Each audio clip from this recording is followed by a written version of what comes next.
နာဂတ်ကိုမတာဝန်မယူဘူးကိုယ်တိုင်မလုပ်ဘူးဆိုလို့ရှိရင်ဘသူကတာဝန်ယူပြီးလုပ်ပေးမှာလဲအဲ့အတွက်ကြောင့်မလို့ NSD 2026မှာ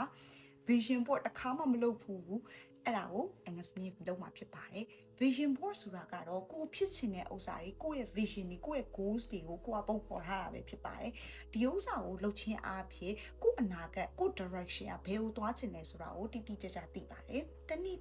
အိမ်မှုဝိစာတွေကြောင်းကိစ္စတွေအလုပ်ကိစ္စတွေ small task တွေအများနဲ့လုပ်နေရင်ကိုယ့်ရဲ့ direction ကိုမိတတ်ပါတယ်ကိုဘယ်လမ်းကြောင်းသွားချင်လဲကိုယ့်ရဲ့ goals စီကဘာတွေလဲဆိုတာမိတတ်ပါတယ်အဲ့အတွက်ကြောင့်မလို့ Agnes ကလည်းကိုယ့်ကို2026အတွက် vision board လုပ်ထားပါတယ်ပါ Agnes ရဲ့ vision board လေးပါ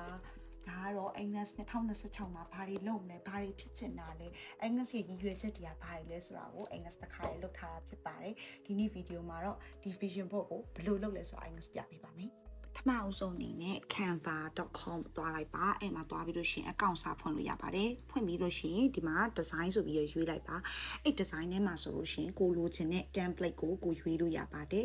Agnes က vision board လုပ်မယ်ဆိုတဲ့အကြောင်းမို့ vision board လေးကို Agnes ကနှိပ်ပြီးတော့ဒီလိုမျိုး template တွေအများကြီးကြာလာပါတယ်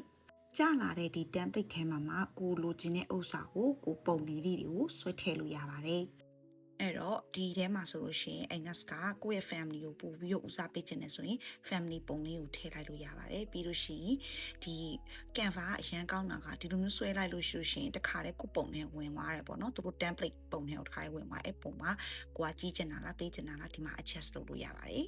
vision board လေးကိုလုံးချင်တာတွေထည့်ပြီးသွားပြီဆိုလို့ရှိရင်เนาะဒီမှာ share ဆိုတဲ့ခလုတ်ကိုနှိပ်လိုက်ပါ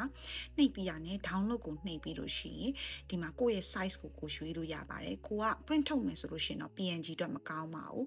PDF file နဲ့ပဲ print လုပ်တင်ပါတယ်အဲ့ဒါ PDF file နှိပ်ပြီးလို့ရှိရင်ဒီမှာဒီဟာကို download လုပ်ခြင်းအပြင်ကိုယ့်ရဲ့ဒီ vision board ကြီး save ဖြစ်သွားပါပြီအဲ့ဒါကိုသွားထုတ်လို့ရပါတယ် Agnes ရဲ့ဒီ vision board size လေးကတော့28လက်မှ12လက်မှပဲဖြစ်ပါတယ်အဲ့တော့ဒါကကိုယ့်ရဲ့အခန်းထဲမှာကိုကောင်းမွန်ချိတ်ထားလို့ရတယ်ပေါ့နော်ဒါဆိုလို့ရှိရင်ကိုယ့်ရဲ့ goals တွေကိုကိုအမြဲမြင်ပြီးလို့ရှိရင်အော်ဒါကြောင့်မလို့ငါဒီလုပ်တွေလုပ်နေပါလားဒီဟာတွေငါလုပ်ဖို့ကြံနေသေးပါလားဆိုတာကိုကို remind လုပ်လို့ရပါတယ် motivation လည်းအရင်တက်ပါတယ် Agnes ကတော့ vision board တွေကအတိုင်း Agnes ကဒီ2026ကိုစလုပ်ဖို့ဆုံးဖြတ်လိုက်ပါပြီကျေးဇူးတင်ပါတယ် bye bye